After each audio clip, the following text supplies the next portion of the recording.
Hey guys, welcome back to another video. So the summertime is here, and that means cold drinks and sweet desserts.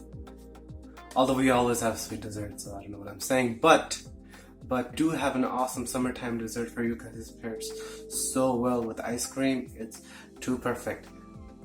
So without further ado, let's get to the video. We're going to be making pear crumble.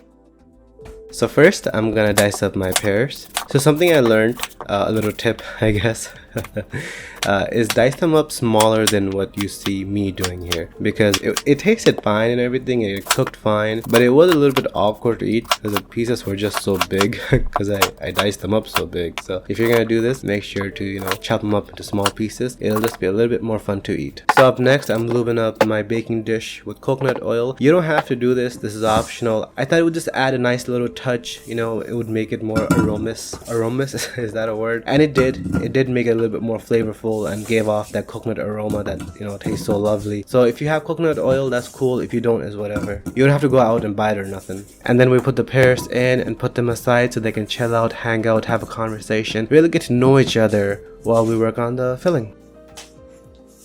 So the ingredients are on your screen, and they'll also be in the description should the video be too fast to follow, because I do tend to rush through things and speed through things and not really describe things properly, so apologies for that. So one thing about my version of this recipe is that I don't love food that's too sweet. I do love desserts, I do love sweet stuff, but I do not love things that are super sweet. So I am cutting down on the sugar in this recipe. I'm only using half the recommended amount. If you really like your food sweet, or your dessert really sweet, I'm sure you don't like sweet rice or anything. Some people do with sticky rice, which is sweet, but that's a whole another topic. Stay on topic. Focus.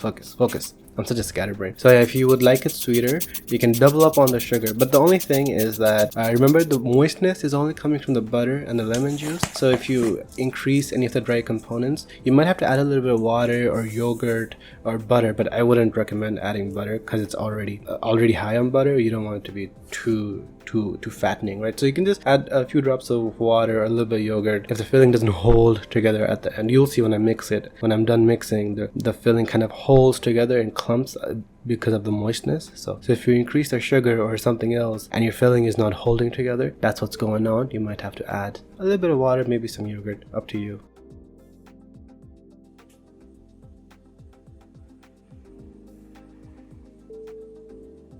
So this is what I was referring to when I said I diced up my pears way too big. If you just dice them up smaller, you won't have this issue, do not worry. But yeah, just dice them up smaller and you will not have my issue.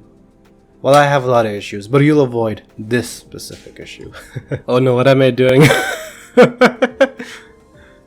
This was my attempt at garnishing. This looks no, stop putting more. I should have just put ice cream on the side. I'm so bad at putting yogurt on the side.